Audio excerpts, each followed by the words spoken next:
About 3 years ago, when we were really still deep in the pandemic, I went to my husband and I said, I searched on podcast apps for a Titanic podcast. I am or my obsession had been newly renewed during the pandemic. I've been a Titaniac for a long, long time.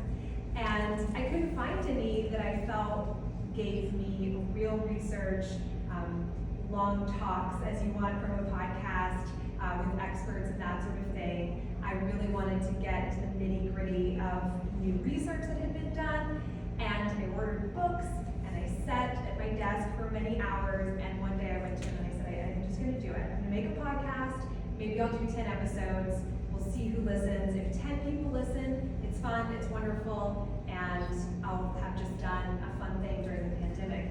But that turned into Unsinkable, and we have been all over the world with it. This is the second live show I've done. Last year I did one at Mackinac Island at the Grand Hotel there, and it's turned into a way for me to communicate with Titanic people all over the world. I've met amazing people through my work and travel, and today we have with us Steven Schwankert, who is one of those wonderful people that I've met in this process.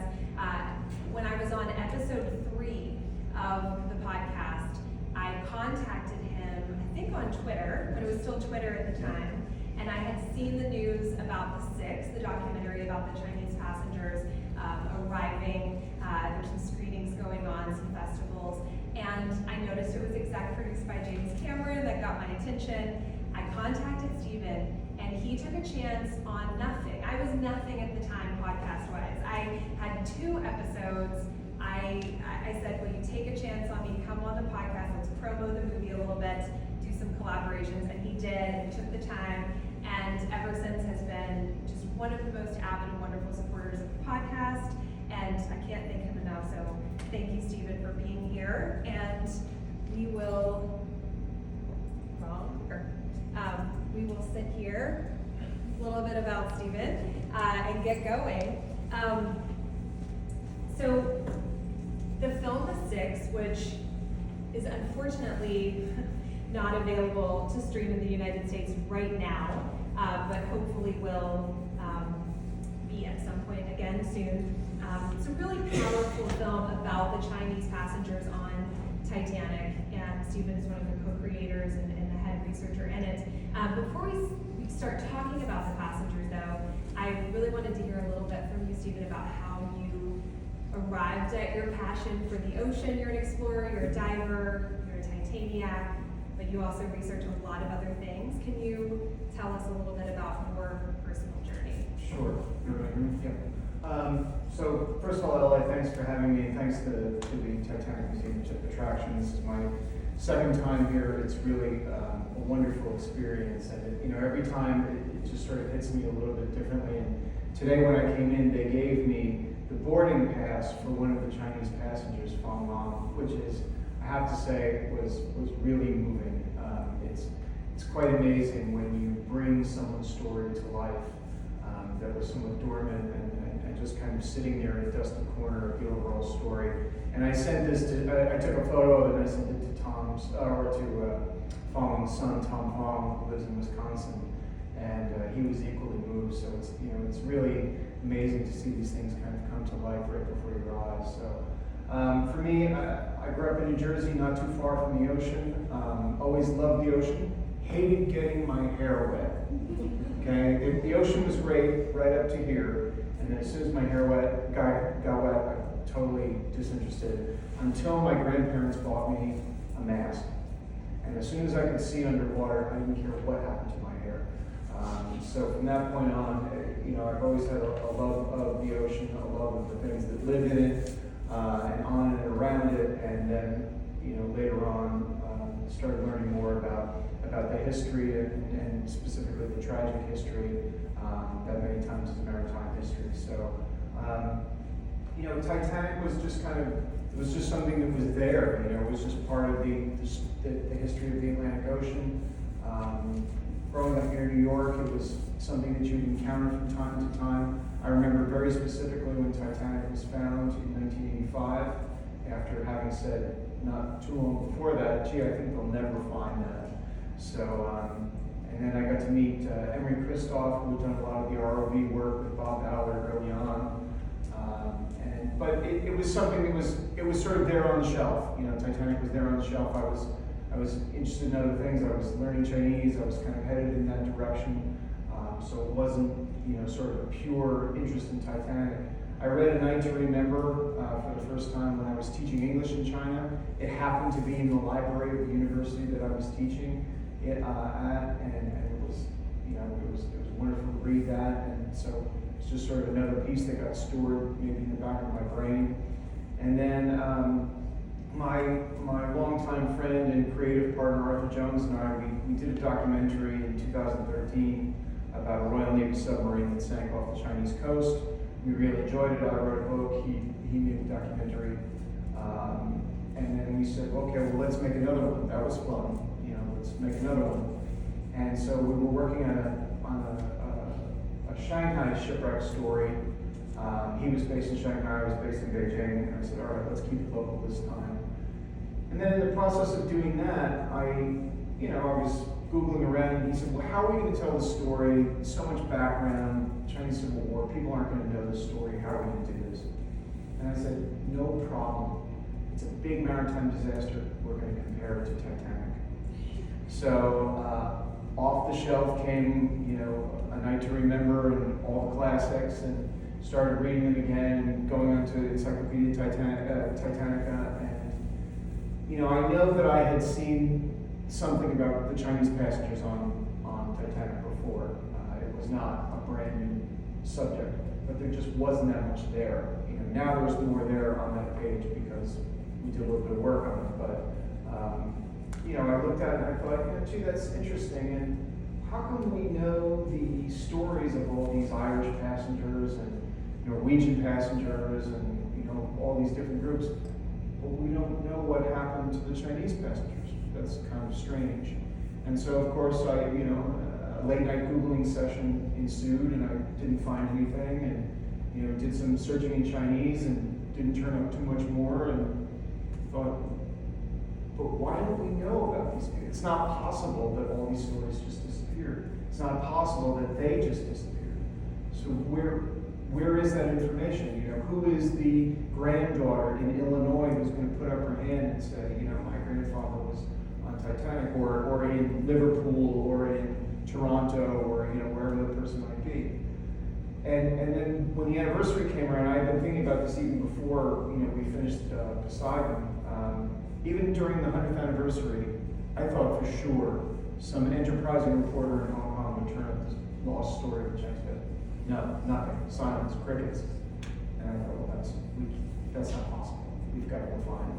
And so we were already 7 months down the track on our new project. And so I said to Arthur, I said, hey, let's do, you know, I think we're working on the wrong story.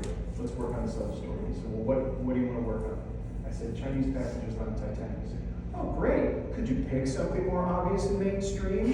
You know? And he said, there's nothing about it. And I said, let's give it 90 days. We'll do 90 days of work on it. And if we prove to ourselves that there's no story, then we'll just keep going on the course that we're on. We'll stick with the story we have. And 90 days later, we had completely changed course. And we were working on the Titanic stuff, and it was keeping both of us up at night. And I think we bit off a little more than we could chew at the beginning. You know, it's when Titanic is in the name of your project, you should know it's going to be big. Okay, don't underestimate the size, which was a key mistake that we made early on. So that's how we got started. That's how we got started on that project. And so tell us who are the six? You know, I think some people here probably have a sense because they've listened to previous podcast episodes. You've been on the podcast, but who were you trying to uncover? If you could walk us through who, I keep doing it. I'm so used to my computer doing the slides. If you could walk us through who they were, how many Chinese passengers were on board total, and as you started your research, which I just have to say, it's one of the main reasons that I wanted Steven to be the guest for this show, and why I think his work is so important in the work of the film is so important is that the Titanic story, there's still a lot to be told. There's still a lot of research to do. This myth that the research has been done and we're just pulling from the same threads over and over again, that's not true. There are passengers that we still don't know very much about. And prior to your work and your team's work, we didn't know enough about these Chinese men. So yeah, tell us who they were, why they were on the ship, and kind of walk us through how you decided to get at their lives and figure out what happened to them. Sure. So even though the name of the project is the Six, there were 8 Chinese passengers on Titanic, and 6 of them survived. So really, the 6 are the survivors. There were 2 that went down in Titanic, but they were, there are a lot of misconceptions about them. There were a lot of reports that they were stowaways. They were not. They were fare-paying passengers, fare-paying third-class passengers. We had their ticket. That's well documented. They were not members of the crew. Because they were professional seamen, they were professional mariners. They were guys that worked in engine rooms. They occasionally worked as cooks on cargo ships or passenger ships. So sometimes is a misconception that they were working on Titanic, that they were part of Titanic's crew. That's not correct. They were, to use the parlance of today, they were being seconded. In other words, they worked for a UK shipping line, and they were being sent over to work on that company's U.S. operations, because if you remember from your Titanic history, there was a coal strike going on in the UK. They were sitting around kind of doing not a whole lot. They wanted to be working. Their employer wanted them to be working, and so they were on their way over to the U.S. Now, it was a little bit of a strange situation because at the time, the Chinese Exclusion Act was in effect. So that even though they could work on ships going up and down the coast, they were really restricted from going ashore and kind of making their way inland. So it was a little bit of a strange. Now it's a lot more common, kind of post 9/11 at U.S. ports. You have all kinds of infrastructure in sort of secure port areas. So you can go to a shop and buy stuff. You can go to a restaurant. You can use a laundromat. Whatever. Those things are there, and you don't need a U.S. visa in order to make use of that or to land in the U.S. port. At the time, our infrastructure was not quite so sophisticated. It was a little bit of a strange situation for them, but that's where the work was. That's where they were going there for. They were intending to meet their employer's ship, the Ineta, which was it was just a fruit boat. It was what we call a fruit boat. They handled all kinds of cargo going up and down the east coast of the United States and then down into the Caribbean, Jamaica, Cuba at the time. And so that's what they were doing. So it must have been kind of strange, to be traveling on a ship but not working. It must have been a little bit of a strange feeling for them. And plus, at the time they're getting on the largest moving object in the world. They had never been on a ship that had looked or been that large before. So it must have been a little bit disorienting for them. They were among the most obviously foreign of all the passengers. Probably they wore Western dress, so it wasn't like they were dressed like Chinese court outfits, but they still would have been obviously different from a lot of the other passengers and certainly the crew. So they must have kind of felt that upon them while they were there. So that's who they were. There were at the time. Just to tell you a little bit more background, at the time there was a lot of labor migration out of China. Because there had been some famines and some, what's called violent skirmishes, I won't call them rebellions, but violent skirmishes down in the south, sort of running out of land, and so young Chinese men were forced to find work elsewhere. And there was a big need. With all due respect to those about to be mentioned, British sea captains started to report that they were less expensive and less drunk than the Irishmen. So that's why Chinese sailors started to replace what had previously been Irish sailors on British cargo ships. And it really started from there, and they sort of spread out from there. So that's what they were doing aboard Titanic. You read some really vicious reports from the time saying that and not just vicious, but utterly ridiculous reports from the time saying that they had stowed away in the lifeboats before they left Southampton. That's why they were able to get in the lifeboat when. Can you guys hear me? I should go closer. Prior to starting the podcast and being as deep in all the research as I am now, and I took a big break from Titanic for grad school and such, and my interest kind of ebbed and flowed. But when I started reading again a few years back, this is a common misconception, and even some of the academic texts that you will come across will report this, that they were stowaways in the boats, and it's usually mentioned as a very flippant comment. Yeah. It's quite disturbing. Yeah. And it's not, it's not exclusive to the Chinese passengers.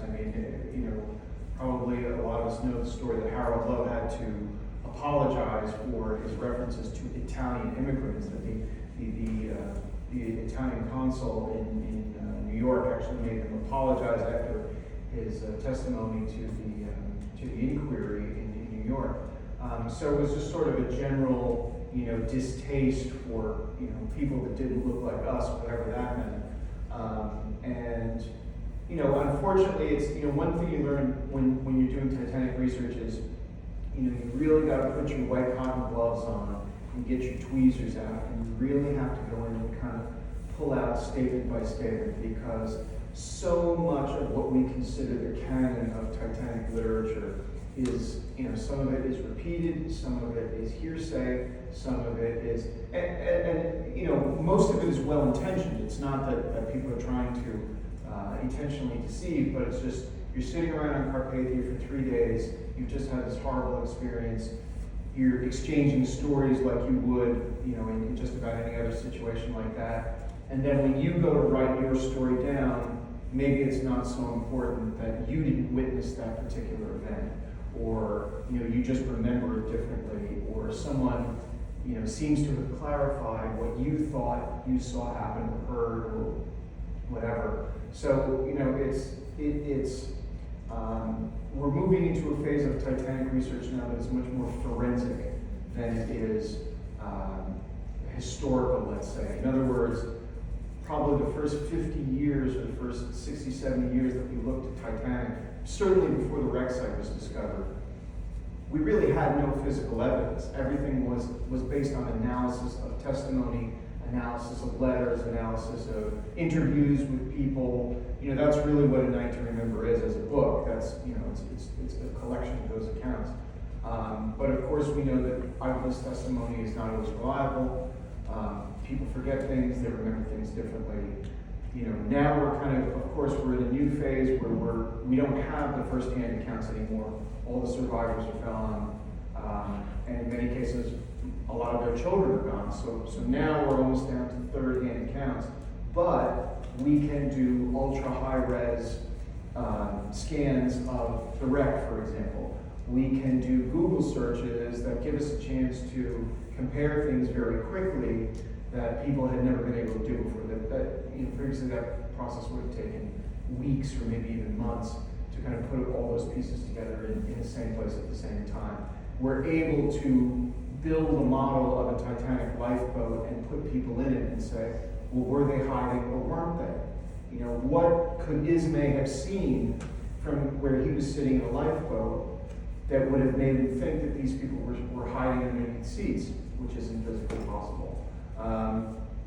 Things like that. So we kind of have, in some ways we have no choice but to look at things in a different way now, but it also gives us an opportunity to see things. It's like our satellite technology has gotten better, than it used to. Now we can see things much more clearly, we can see them from much farther away, our telescopes are better, and that kind of applies to Titanic research in the same way. No, that's beautifully put, and I feel like I spend a lot of my time trying to say what you just said, and you said it better than I ever could, which is why you're here. So walk us through, so you start the research process, you've got a list of names, you've also got, and I'll put the slide up, interesting, and the 6 is actually produced by James Cameron, and so obviously he knew about the story of the Chinese survivors because there is a deleted scene in the film. Can you kind of walk us through that beginning process? You're starting the research, you've got things like this kind of circulating so you know people are aware of them, and you've got a list of names. but kind of tell us why that list of names was complicated and complex in itself. It wasn't just, 8 names, because there were 8 passengers, only 6 of them survived, which is why the film is called The Six. But why was a list of names maybe not even as helpful as you wanted it to be? So when we started off, I had to admit almost publicly that I had not watched all the deleted scenes on my deluxe 2 DVD set of Titanic that had been sitting at home, because then I would have seen this a whole lot earlier. But if you have watched them, or if you watch them online or whatever, there was a deleted scene of a Chinese passenger being rescued. Now, if you're really sharp-eyed throughout the film, throughout the Cameron film, not only do you see Chinese passengers, but you see Middle Eastern passengers. Cameron did a fairly good job of diversifying the background of actors, in the various scenes, and you do see this representative of the Chinese passengers pop up from time to time when Leo and Ralph Macchio are, they just get on, they're running to their cabin. You'll see him in the background. So. Fabrizio, thank you. Justice for Fabrizio, he's so really bad. Indeed, we all have our corner of the story. So, I put in the Magic Explorer terms into YouTube, which I think were China and Titanic, and this popped up, and then I watched this, and this was, early days. The first week or so of us really kind of thinking about this. This pops up and watch this, and immediately okay, Cameron knew this story, he filmed it, so what did James Cameron know, and when did he know it about the Chinese passengers? Where is Cameron's research file on them? And then also, he's floating on a wooden piece of wreckage. That kind of looks like a door. I think that's why it was that Jack and Rose later find themselves on. Did the real life rescue of a Chinese passenger inspire one of the great moments in recent cinematic history? Yes, it did. We must contact this Mr. Cameron and see what he has to say. Our research, obviously, when you start anything like this, you're going to start out with the names. So we have this list of names, and the names are all 2 names. Okay, so it's like Jim Smith or whatever. But for Chinese names, certainly at the time, certainly a century ago, let's call it a 2-phrase name, a given name and a surname, that was very uncommon. Usually the family surname would come first, then there would be a generational name, and then there would be a given name. So for us to see these sort of 2 names, these 2 names apply to all of them, we're thinking, okay, that's not really normal. So where are these names coming from? Are they coming from some kind of passport or travel document? Did their employer give these names to the White Star Line and say, okay, here are our passengers? Are these guys walking up to the counter saying, and then somebody's writing that down based on what they hear? What are these names? And we're also trying to figure out, what language group is this? Are these Cantonese speakers? Are these, they're probably not Mandarin speakers. Not a lot of Mandarin speakers were going abroad at that time. Could it be, we're just kind of trying to figure out where are these guys from? Where are we going to look for records? Where are we going to have the greatest success? So we banged our head against the wall for about 2.5 years on the names. Should we accept the names as they are and work off them? Should we just forget the names entirely and try to find these people some other way? In the meantime, we're using sort of existing tools. Encyclopedia Titanic, message boards, other Titanic Which is the message Wild boards. West, by the way. That's an understatement. Sorry, Titanic board users, but yeah, and just just trying to. It's a lot easier to find somebody when they're trying to find you. So if you go on and you're looking for people who are looking for information, maybe there's a descendant on there who's saying, "I'm trying to find information about my grandfather," or whatever. So that's what we did, and we were extraordinarily lucky that we found this guy named Tom Fong, who was living in Wisconsin, still lives in Wisconsin, who had been trying to find information about what he said was his father. He said, my father was on Titanic, and I'm trying to learn more about the story. And of course, because everyone on those boards is just so well-mannered, they essentially shouted him down and said, "It couldn't be your father, it must be your grandfather." It's the level of politeness on board. So, but it did give us a chance to find Tom and to talk to him and to hear his story. I will be honest, and I've said this to Tom's face, so I'm not, talking out of school, but I found his story a little bit hard to believe in the beginning, because I too was surprised that he was saying it was his father. His father would have had to be much older. Just to clarify, so he would have, because how old is Tom now? Tom is in his 60s. Yeah, and so at the time in his 50s, maybe when this was going on, and so Right. it did seem a little unbelievable, but his father would have had to father him in his 60s. Oh, 60s. In his 60s. Okay. Yeah. So it just seemed like, what you're hoping for at that point, especially with a story about which you're already skeptical, you want to find things that are a little bit more tangible, a little bit more believable. Okay, do you have any photos? Do you have, a ticket from Titanic? Do you have, any White Star, stationery at home? Just things that are going to sort of, bring it together for you. And then he's saying, oh, well, I don't know this name, it looks like Fang Lang, it would be more Fong, but anyway, their family last name was Fong, but they spelled it differently. He said, I never heard my father referred to this way, as Fong Long or Fang Lang during his life. He was always known as Feng Son, and so now we're trying to put these two people together. His father had told a cousin of his, he never said to Tom or his brother, I was on Titanic.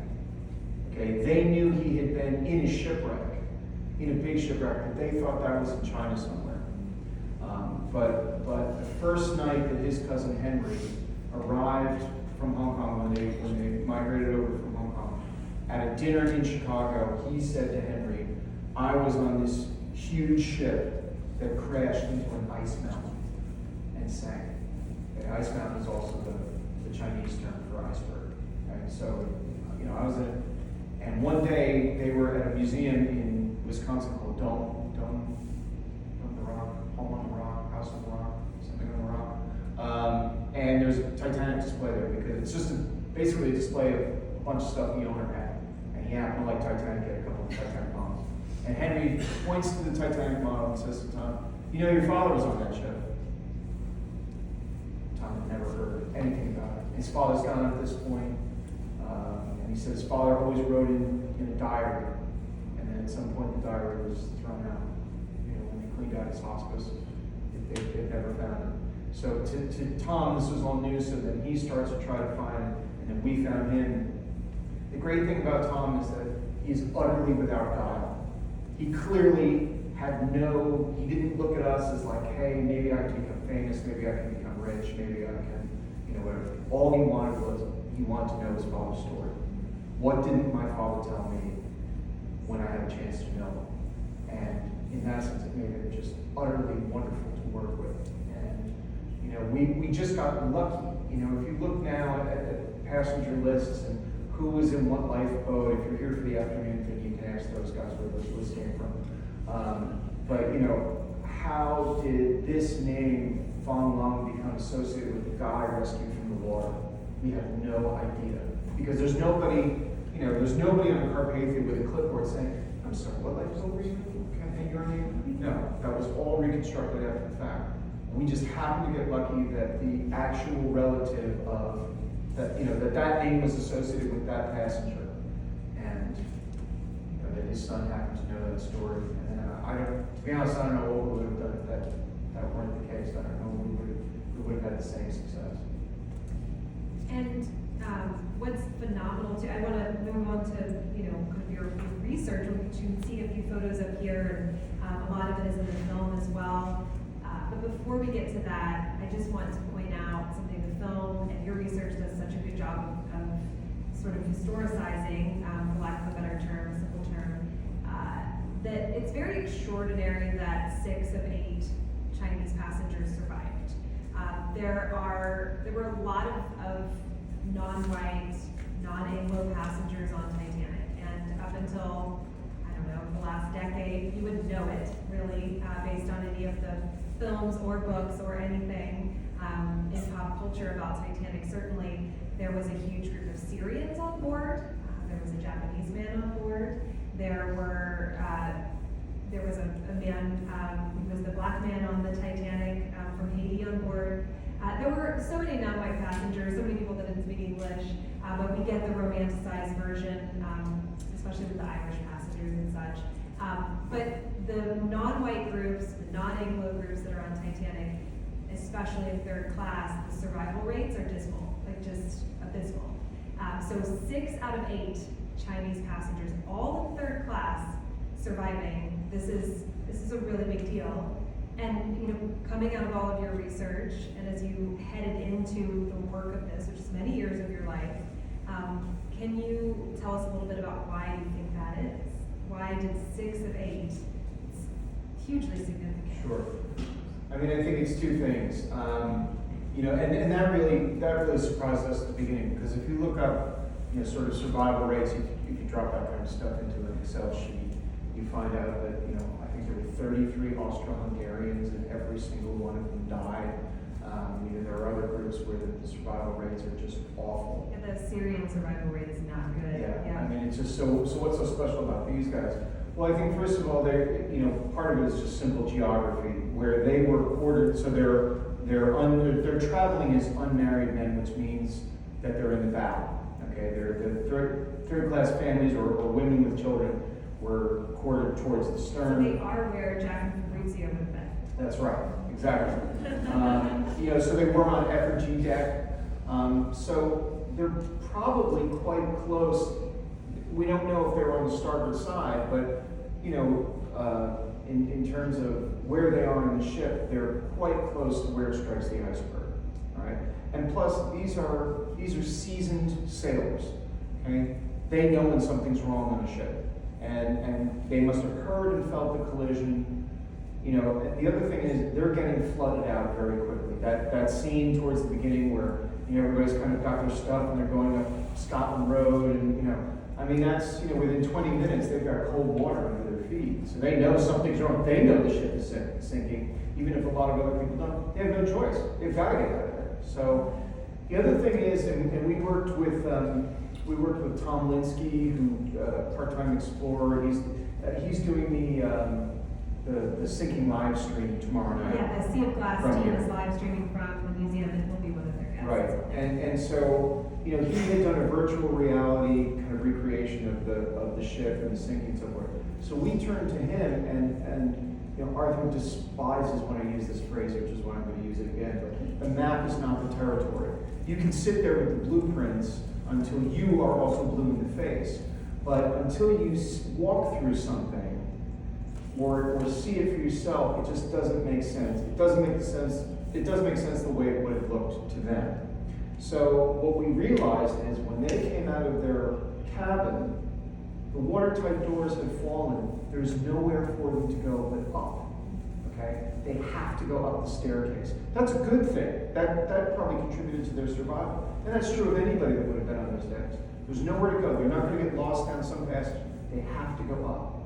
Okay? So that probably takes them up to CD deck. They're going to hit Scotland Road. If anybody's, if any stewards are there guiding them, head to the stern, head to the stern. The other thing is these guys are sailors. They know their way around a ship. Okay? They know how to get through a passageway. They know. It's just like, there are probably ways in and out of this room that don't involve that elevator, but you don't know any of them. We don't know any of them, but the crew know. They would know how to get out of here if they had to. And so we figured that they probably saw a few emergency doors, ladders, whatever, but we don't believe that they ended up on the boat deck until very late in the sinking. I'm not going to spend 20 minutes to explain why. Ask me later. But hopefully there'll be a chance to be right. filmed soon, and that some of that is in there. It shows up. We suspect that because of the boats, where the survivors got off. They got off in boats that left very late. Okay, they're not getting off in the early boats. That means they're not on the boat deck. Okay, and also there are no passenger or crew recollections of seeing Chinese men standing around waiting to get into boats or fighting their way into boats. You know, there's no mention of them until very late in the sinking. So, you know, we think that they probably would have been up close, maybe back in the stern in the third class parlor, but you know, at some point they were able to find their way up. Otherwise, the other thing that really saved them is they make, 4 of them at least, make a counterintuitive decision very late in the sinking that saves their lives. And that is, you know, when Titanic, choose whatever angle you like, when Titanic is sinking and it's getting closer and closer to the waterline, and you've got the collapsible boats up here on the bow, you know, people are seeking the high ground. You know, you've got a lot of people kind of heading towards the stern. They're still thinking that Titanic's not going to sink, that it's going to stay afloat, and so therefore they need to be up here. Our guys make a counterintuitive decision and head towards the waterline, which is where the only boats that remain are left. That's where the collapsible boats are being assembled, and that saves 4 of them. That probably, yeah, I mean, I think that I attribute that to them having been, you know, having worked on ships and just, you know, understanding things like that. And so. it's probably likely that when they got on board the ship, if this is their profession, they probably sort of scoped everything out, right? I would imagine that's in that situation, that's what you do if you're on ships like that. You know, now that we're talking about the lifeboat, so I have a few images up here that Steven was kind enough to send to me of kind of the process, and these are stills from the film. Up in the right-hand corner, you're standing with a lifeboat that you commissioned. Can you talk to us a little bit about why you guys built a lifeboat and what research question you were getting at? Sure. So very simply, I mean, you know, I had a little bit of trepidation when we started working on the Titanic project because, you know, there were voices in the back of my head of, you know, just we had a slightly negative experience early on when we were told pointedly by a Titanic expert that I won't name that we shouldn't sugarcoat the story because we lived in China and, you know, that the Chinese men had acted ignobly and we shouldn't attempt to show it any other way. And we were only a few months in at this point. We didn't really know anything about anything. And our intent was always to let the evidence speak for itself. If the evidence showed that the men had taken babies and thrown them in the water to get themselves a lifeboat, we were going to talk about that. You know, it was just sort of the way it was going to be. And one advantage that we had in trying to tell the story was that we could apply physics where previously, you know, only analysis or and speculation had been applied. So, you know, I thought from the beginning, the only way we were ever going to show that they weren't stowaways on a lifeboat was by building a lifeboat and putting real people into it. Okay, we had to do that. So that's me being the proud father of, at the time, the only existing collapsible lifeboat, you know, Titanic collapsible lifeboat model in the world. Sadly, it didn't survive COVID. We worked with a local international school and they decided to get rid of it, which absolutely broke my heart.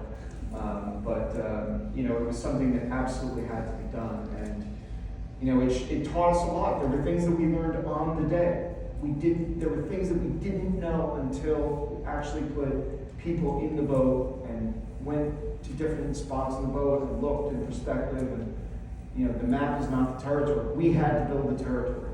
In this case, we built the territory. It's research. I mean, this is what I'm talking about.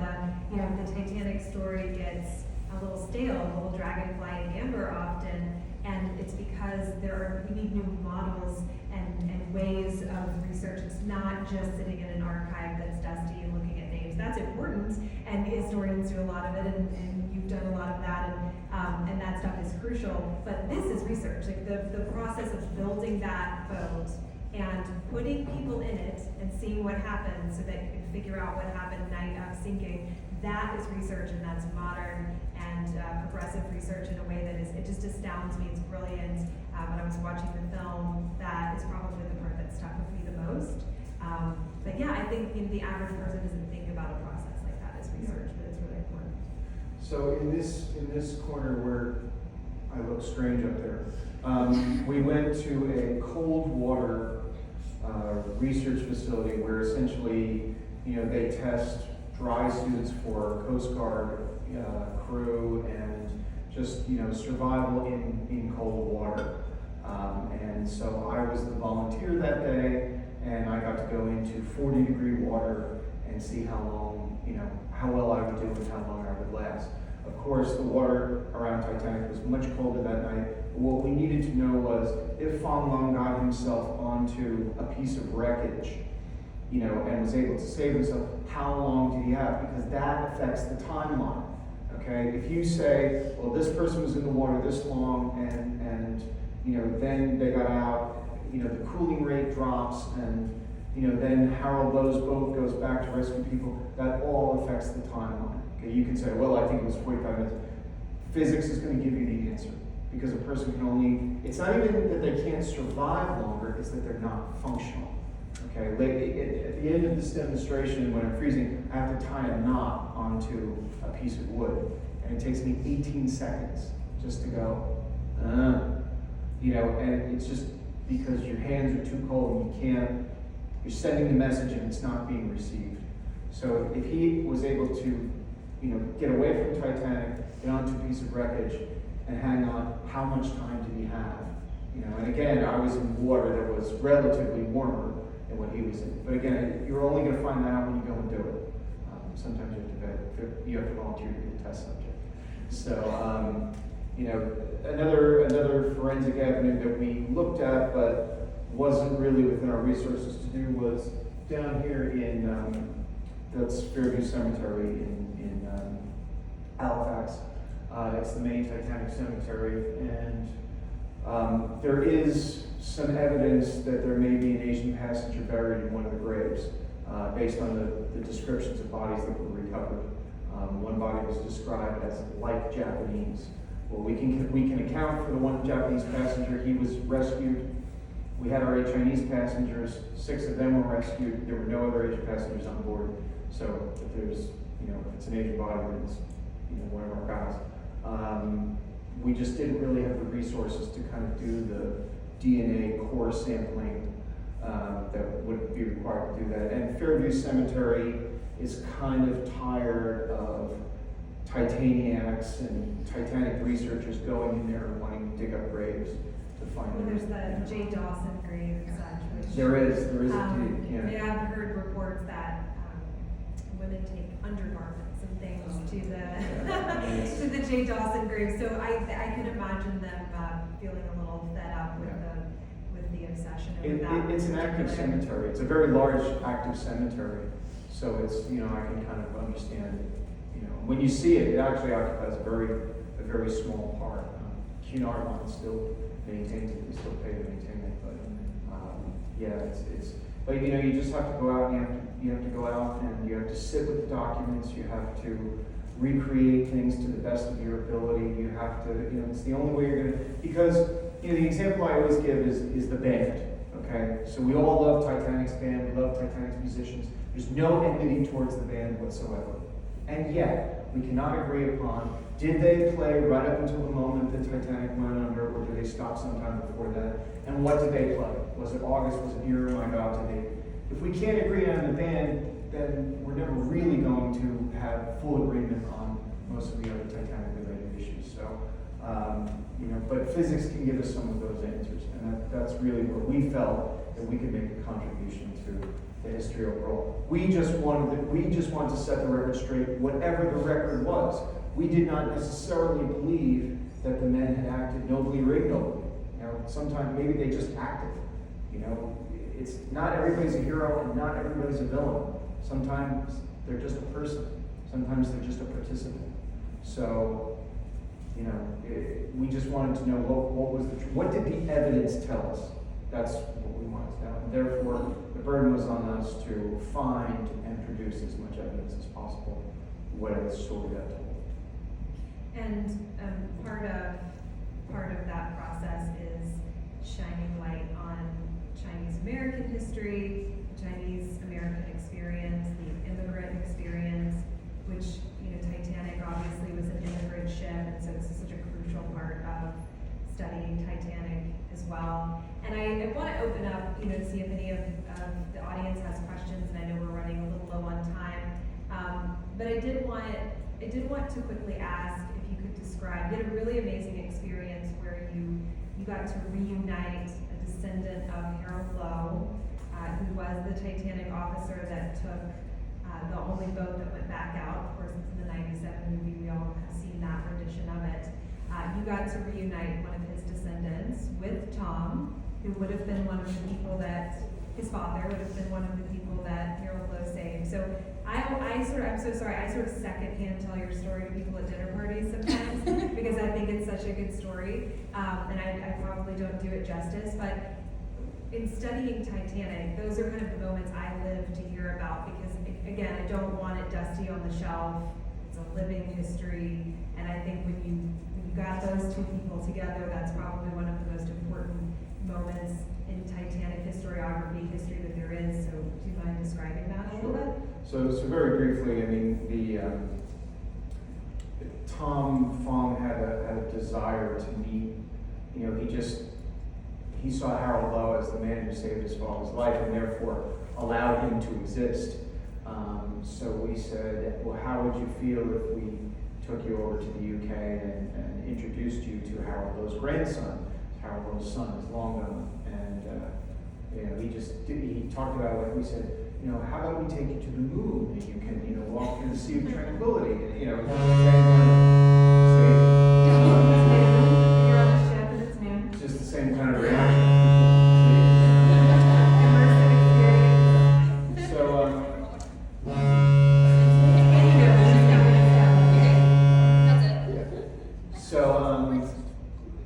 so we set it up, and we went over there, and of course, I got into this story for the Titanic. I lived in China for 25 years. I went over there because it was a great story. It's still a great story. I migrated from being a journalist over to whatever I am now. But I was in it for Titanic. I was in that story. There were other great shipwreck stories to tell, but if we were going to do Titanic, I was in it for Titanic. So, finally we get a chance to meet, Tom is a Titanic relative. I don't mean to, downplay it, but suddenly you get to meet like somebody from the, Titanic aristocracy, a grandson of a fifth officer, and I thought, what's the house going to look like? Well, John Lowe lived in this absolutely spectacular corner of Wales.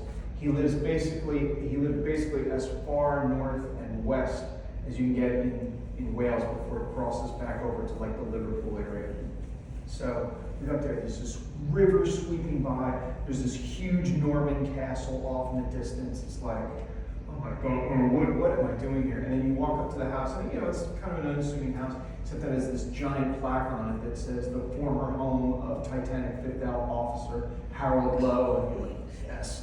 And the good thing is, if you see the documentary, like I'm in the background of this whole thing, which is great because Tom is very emotional, and I'm in the background just my eyes are this big because it's like that's a portrait of Harold Lowe. That's Harold Lowe's grandson, And so I think everybody in this room is probably a person that's given that opportunity. Yeah, to be in the same room. Yeah. I'm pushing it down the whole time. It's like, okay, we're here for Tom, And so then, we go in and he was just, really nice. I mean, he was quite advanced in years, but very lucid, happy to tell the story. He clearly told the story many, many times, and I noticed that there was a photo of Harold Lowe in a frame. I mean, it might have just been a chrome frame, but it looked like a silver frame, and some things, and I could see that he had taken some things out that he was going to show Tom, and I thought, oh my God, he's got buttons for the jacket, and, just that kind of stuff. And so I was totally along for the ride, I was just, and Tom was just and he turns and he's showing Tom these different things. He said, well, your father would have been in this boat because this is, the lifeboat that my grandfather rowed back in, and all sorts of stuff. And he picks up the photo of his grandfather and he gives it to Tom. He said, this is for you, I want you to have this. And I I thought Tom was going to fall down right on the spot. You know, and I'm watching all this like, you know, with huge eyes off camera, and he's doing, you know, the whole thing. And I'm saying to myself very quietly, cry, Tom, cry. Tears, Tom, tears. You know? And Tom isn't that kind of guy. So, you know, but you could see that it was just, you know, he's kind of overwhelmed in his own way. And he gave me the photo. And then also, Titanic Valor, the Inger Shield book, which is down in the bookshelf. Very good. It's very good, actually. It's an account of life of Howard Lowe, and it was a wonderful source of information for us about, you know, somebody who was a critical figure. And he signed a copy of that and gave it to Tom as well. And, you know, then he took us into this sort of study. There's photos of, you know, Harold Lowe holding fish that he had caught, and, you know, kind of different, you know, nautical poses and whatever. And he showed him the buttons, and, you know, it was really kind of an amazing moment. But it's, you know, it's. I don't think Tom was able to describe how he felt meeting someone that essentially had allowed him to exist. You know, he just really was kind of overwhelmed. Sadly, John Lowe is not with us anymore. But to have given them that opportunity to meet each other. And he says in the film, he says, the circle's complete. We found each other. And then he looks and he's, you know, I'm off camera, but he looked at me. John looked at me, and I'm just stunned. It's like, well, what do I say? I'm just a bystander here, you know. I'm just the tour guide, you know. But you know, it's just, and the sad/funny thing is, if you see the documentary, we're outside and there's this drone shot of us standing there and kind of comes around, and we're having this huge conversation, and I cannot remember a single word of what we said. I don't know what Tom said, I don't know what I said, I don't know what John said, and you know, it's just one of those moments where it's like a little bit too exciting and you can't process it. But yeah, so that was you know, sadly there are a lot of people in the film who aren't with us anymore. Some because of COVID, some just because of the passage of time. So you know, I'm glad that we got to. I always think of it as, you know, we took one or two of those big, you know, jigsaw puzzle pieces that are the Titanic story, and we got to put them into place. Or, you know, maybe we took them out of the wrong place and put them in the right place. And, you know, we got to capture a few people's stories along the way. And, you know, I hope that other people come and stand on our shoulders and you know, do more on it. So. And we have a little bit of a fun announcement related to your research as well before I open up to questions. So, you know, obviously we hope that the film will be viewable in the U.S. It is in other countries, so I've been telling people if you have a VPN, which is totally legal, you know, you might be able to catch it on a streamer in, you know, if you tell your TV you're in Australia, which I do regularly. But I wanted to have Steven here today because it's not just about the movie. I mean, obviously that's the product of a lot of their work, but the research continues, Steven's work continues, and the legacy of what you guys uncovered continues as we continue to find out as much as we can about these passengers. And as you said, we hope others continue in these veins of research, and that those puzzle pieces continue to go in.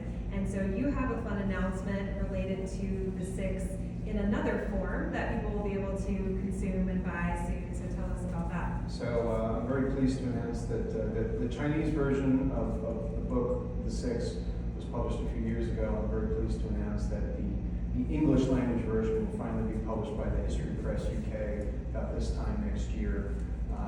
It's different from the documentary because, you know, I have almost unlimited space to talk about minutiae and, you know, just tell more of the story. You know, in the documentary, every minute, you know, costs so much money to put on a screen that you're kind of limited in the story that you can tell, especially since I saddled us, you know, since I put the albatross of this name 6 around our neck and committed us to telling 6 full stories or attempting to, you know, that really limited us in a 100-minute documentary. But, you know, the book will be out about this time next year. I went into a lot of detail about, you know, the lifeboats and just some of the things that will be of particular interest to Titanic folks because, you know, they tell us what always interested me most about the story of the 6 is what it told us about the Titanic story at large. It tells us a lot about the third-class passengers. It tells us a lot about some of the other immigrant groups that were on Titanic. it just really casts light on Ismay Ismay as a person, his testimony. Really kind of, I always thought of, this is a really deep reference, but I always thought of it as Rosencrantz and Guildenstern on the Titanic. It's like, to do a bit of an obscure Shakespeare, they're not major characters, but they are people who pop up at very important moments in the story and tell us things about those moments. So yeah, I look forward to bringing the book out next year. And, I'm going to field one of the first questions, which is, how do we see this vaunted documentary? So we have not had success yet getting a U.S. distributor or a U.S. streamer. We're still popping it up. The museum attraction was nice enough last year to feature it on streaming, and so that was wonderful. It gave people a chance to see it where they hadn't before. We've been at a bunch of festivals, so I'm not sure that's going to happen too much more. We're still fighting a bit of a guerrilla war, having screenings here and there when we can. So what I would say is stay tuned, and hopefully we'll be able to bring it to you very soon. Are there any questions? Yes. You mentioned at the beginning how there's some books out there that's accurate and some that are not really. There's a book that came out in 2022 called Titanic Day by Day, and it lists victims. It's actually, you can go by each day of the year, and it talks about if the passenger died or survived. And I was just wondering if you think that was like an accurate book or not. I have to say that I haven't read it, so I won't comment because I haven't seen it. But. I believe that's the one that's made by Descendant, right? It's Robert by Pigeon. Simon Medhurst. Yeah. Then I will say it is accurate because he consulted with us before he in fact, he actually held the manuscript for 10 days because I was too slow to get back to him. But yes, he asked us Some insider scoop. at least any information that he has was supplied by us. Therefore, it's as good as we have. That doesn't mean it's 100% bulletproof, but it's the best information we had. So yes. And I think that I have a copy of it. I haven't read it cover to cover, but I think it's a cool concept, to sort of flip open and take it day by day and Yes, ma'am. look at it over your morning It coffee. tells you who died and who was born that day and if they survived. It's or more not. of a collection of kind of factoids. Yeah, absolutely. Yeah. Yes. I was just curious, how did the anti-Asian sentiment during and after the COVID pandemic impact the storytelling that you were doing? That's a fantastic question. We certainly expected that it would get picked up for distribution a little more quickly as a result, but we did not. But it was what it told us is that, on the one hand, because we were delving back into a time period when Chinese specifically, but Asians more generally were being their entrance into a lot of countries was being restricted, including the United States, including Canada later on, and the UK in a sort of subtle way. It showed us that these problems were not new. It wasn't like suddenly people got COVID and oh gee, I hate my neighbor. It wasn't like that at all. But it also gave us hope that over time these things could be resolved, and that sometimes it just takes a very sad and difficult generation to resolve some of these problems. Ultimately, anti-Chinese immigration legislation was not enacted in Canada until 1923, and stayed a lot longer, stayed in place a lot longer. So it wasn't like it was on the way to getting better, it was on the way to getting worse. But eventually, of course, it was resolved. But yeah, it taught us a lot about that. It was it shows that there were still a lot of open wounds that had not been, addressed, and the people had just kind of, moved on without resolving them. They knew all about them, and they, a lot of people that we talked to, they would come to us and say, oh yeah, my father was a paper son, which meant that, he came in on a false identity. People were very intimately, knowledgeable of it and associated with it, but they just sort of said, we just that was what we had to do, and we did it, and we moved on. And he said, they knew that actually their legal surname was not their family's actual name, but it just over time kind of became their de facto surname, and then it ended up on all their driver's licenses. So now they're the Longs instead of the Johns or something. So. Any more? I just want to say first, you're listening to my home leader podcast. Thank you so much. I realized too, I was so frazzled at the beginning, I forgot to say the word unsinkable. Welcome to Unsinkable. No, thank you so much. I really appreciate it. Yeah, I actually got to show the film by playing out in Canada for a book club that we did on the 6th too. There you go. Yeah. So you talk about how we're entering into a forensic stage and learning more about Titanic. Do you think with that we're learning more about third class passengers, such as with the Sikhs and Syrians, whereas when it was more the historical stage, it had more of more of a centerpiece for those who were first class and second class, kind of we're romanticizing their stories. Let's face it, I think we're probably all still in it for the romance, you know. And that was something I said to Arthur very early on is, I do not want to de-romanticize the Titanic story because then it ruins it for me along with just about everybody else. But I said, I think we can tell these stories without de-romanticizing it. I think when, it just makes the tapestry all that much richer.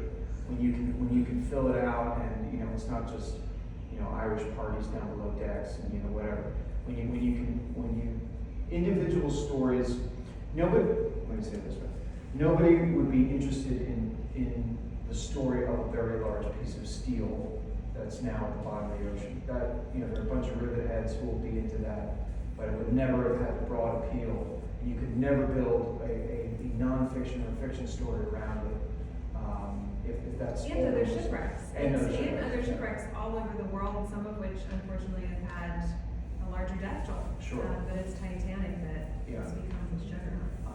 But I think, by adding in the stories of everybody else that was on board, it just makes the story that much richer. It doesn't take away from anything that was happening below the waterline doesn't take away from what was happening up on, the top decks or on the grand staircase or whatever. I just think it makes the story better. It's the puzzle. I really like the analogy of the puzzle pieces. Every piece of the puzzle is important, but we need to try to get them all in there. Yeah.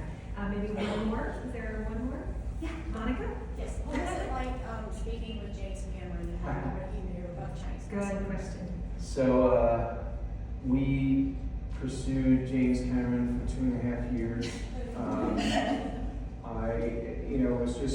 It was just one of those things, and there were a couple of moments of doubt where it's like, this isn't going to happen. I'm like, well, what does that mean if we don't get him? How are we going to? So really, we were basically wrapped. We had shot everything we were going to shot. We had gone everywhere we were going to go, and really the only thing left was James Cameron. And I was kind of working my way through the exploration community, where I knew some people that knew him. I had actually met James Cameron in Beijing in 2011 because I was hired to corral the international press for a press conference that he was having. And I said, okay. And I lowballed the person who asked me to do the press conference. And I said, I'll do it for, I think I did it for $250. I said, I'll do it for whatever, but there's one condition. And he said, what's the condition? I said, I get to meet him. I said, there's no way I'm doing a James Cameron press conference and I'm not shaking his hand. He said, okay, I'll call you back. So finally said, okay, you're on. So I met him, but more importantly, I met all the people around him. I met Marie Wilhelm, who is really his chief producer. I met a bunch of his other staff, and I put all those cards away for a rainy day. And in about 2017, it started to rain. And it started to rain for us, and so it still took us 2.5 years because he was, if we were this deep in Titanic, he was ceiling deep in Avatar. And so we made him an offer which we hoped he would not refuse. which was, we'll take any 15 minutes you got anywhere in the world. Okay? So pro tip, if you make anybody that offer, ask for 30 minutes. So in July 2019, late June 2019, we finally got the go-ahead, okay, let's make this happen.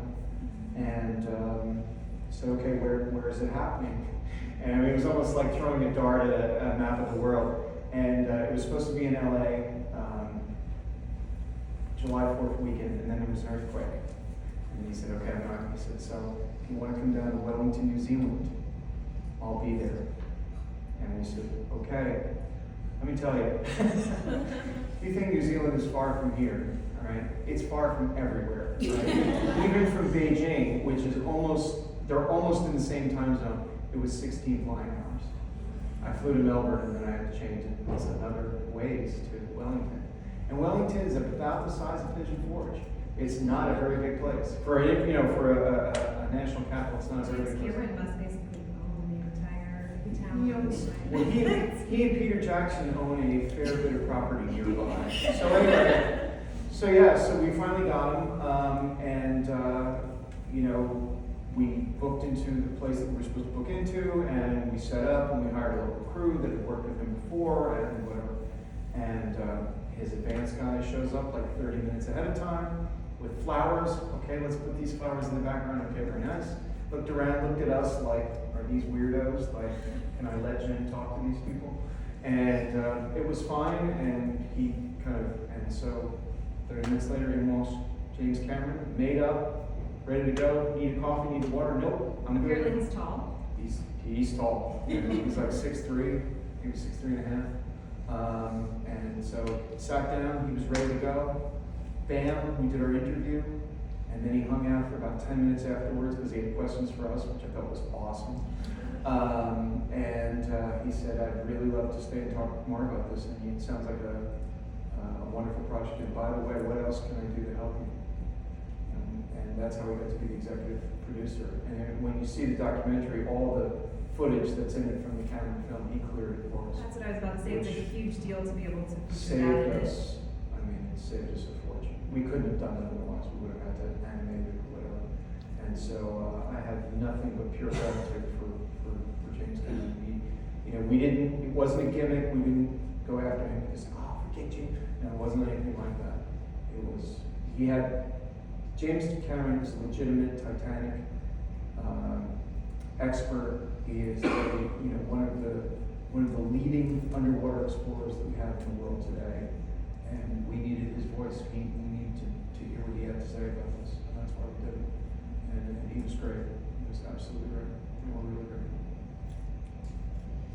Wonderful. Well, I wish we had more time. I do want to do a couple of fun things first, and I'll say it 20 more times. But thank you, Steven, for answering all these questions, for presenting this research to us.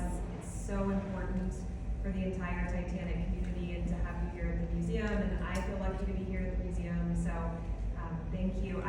We're going to do a raffle, and originally, I'll just let you in on the backstory here. Originally, I had raffle tickets, but Amazon did not deliver them in time. Then we thought we had some here. They turned out to be drink tickets, and that was a quick one. Although that would be a completely different live show. It'd be a different kind of raffle.